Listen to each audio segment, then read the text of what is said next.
Assalamualaikum warahmatullahi wabarakatuh. Apa kabar semuanya? Semoga kita selalu diberi kesehatan dan keselamatan oleh Allah Subhanahu wa taala. Nah, baiklah, pada hari ini kita akan membahas materi tentang cerpen.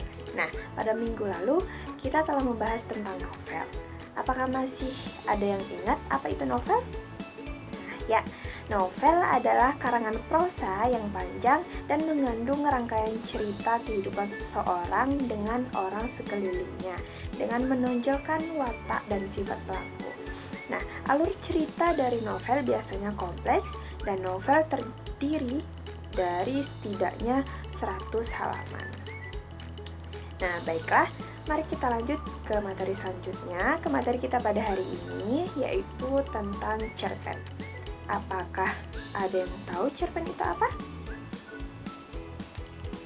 Mari kita saksikan video animasi yang telah saya siapkan sebelumnya, di mana di video tersebut telah menjelaskan tentang apa itu cerpen, ciri-ciri cerpen, struktur cerpen, dan lain-lain. Mari kita saksikan video berikut.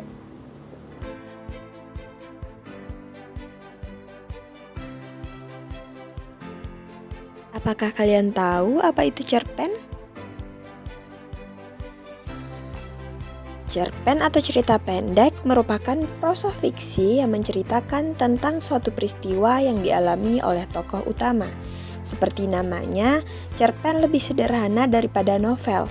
Nah, cerpen ini termasuk dalam sastra populer yang terdiri dari satu inti kejadian yang dikemas dengan cerita yang padat. Dalam cerpen ini juga memiliki unsur pembangunnya. Nah, unsur pembangun dalam karya sastra cerpen ini yaitu unsur intrinsik dan unsur ekstrinsik. Nah, yang pertama ada unsur intrinsik.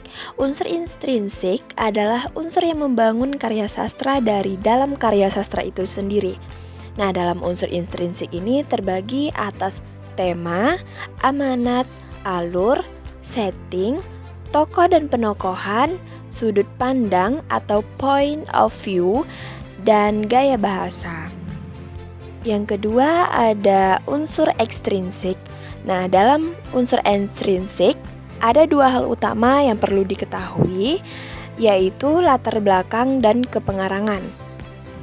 Nah, yang pertama yaitu latar belakang. Latar belakang yang diciptakan penulis, pada umumnya penulis akan terinspirasi membuat cerita dari pengalaman pribadi dan lingkungan sekitarnya.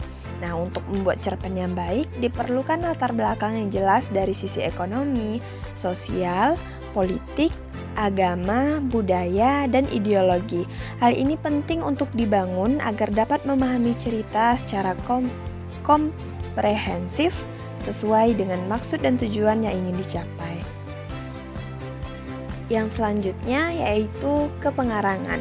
Nah, kepengarangan ini yakni unsur yang ada pada sejarah hidup penulis, mulai dari kondisi ekonomi, sosial, psikologi, dan aliran sastra yang digemari atau dianut. Nah, untuk selanjutnya kita akan membahas tentang struktur teks cerpen. Ada 6 elemen utama yang penting untuk kita perhatikan dalam struktur teks cerpen. Yang pertama ada abstrak. Nah, abstrak memberikan gambaran awal atau intisari cerita yang ingin disampaikan penulis. Kemudian yang kedua ada orientasi, yaitu memperkenalkan tokoh dan latar dalam cerpen. Latar yang dimaksud dapat berupa latar waktu, latar suasana atau kondisi, dan juga latar tempat. Nah, yang ketiga yaitu komplikasi. Nah, komplikasi ini adalah menyusun peristiwa yang dihubungkan dengan sebab akibat. Di tahap ini, penulis memiliki tugas untuk menjaga karakter dan tokoh untuk tetap menarik minat pembaca melalui penggambaran konflik yang ada. Kemudian yang keempat, evaluasi. Evaluasi ini yaitu memaparkan perjalanan konflik menuju klimaks untuk selanjutnya ditemukan pelariannya.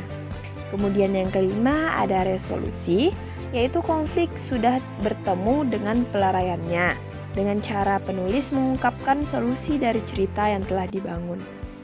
Struktur yang terakhir yaitu koda. Bagian akhir untuk penulis mengungkapkan nilai-nilai atau pesan yang ingin disampaikan pada cerpennya. Lanjut, kita akan membahas tentang ciri-ciri cerpen. Nah, pada ciri-ciri cerpen ini terdapat beberapa, yaitu yang pertama, jalan ceritanya pendek. Nah, sesuai namanya, ciri-ciri cerpen yang paling utama adalah ceritanya pendek dan singkat. Dalam sebuah cerpen harus lebih pendek dari novel yang ceritanya lebih panjang dan lebih detail. Ciri-ciri yang kedua yaitu maksimal 10.000 kata. Tidak ada aturan pasti, namun pada umumnya cerpen tidak boleh lebih dari 10.000 kata. Hal ini kemudian banyak diakui sebagai salah satu karakteristik cerpen. Artinya, sebuah cerpen harus memiliki jumlah kata yang di bawah 10.000 kata. Ciri-ciri yang ketiga yaitu bersifat fiktif. Nah, ciri-ciri cerpen ini adalah cerita yang ada pada cerpen bersifat fiktif.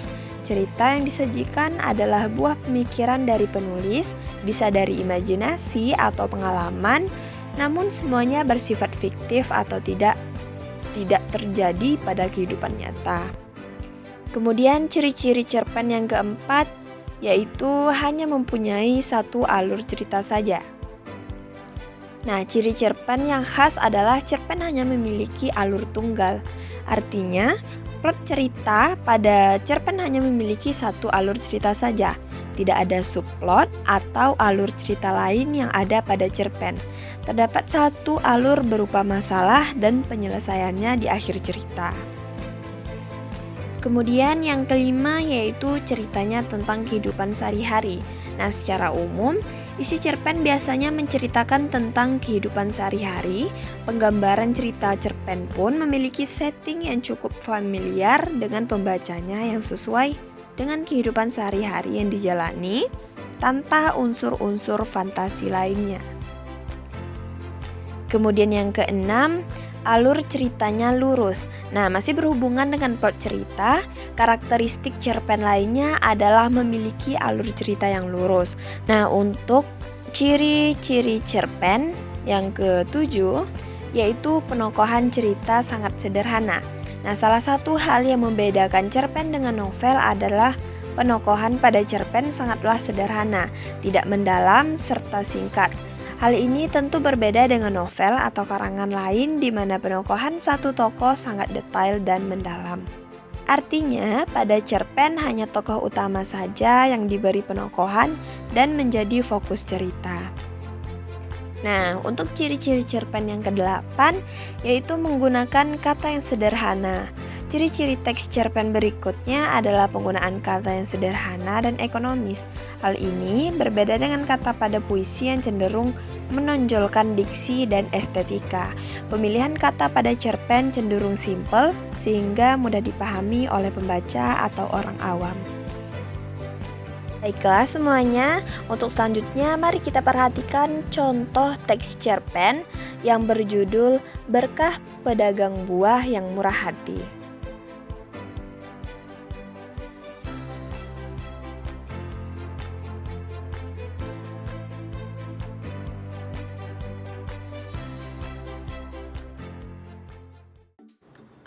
Nah, dari video tadi dapat kita lihat bahwa cerpen merupakan cerita pendek dan cerita yang bersifat fiksi.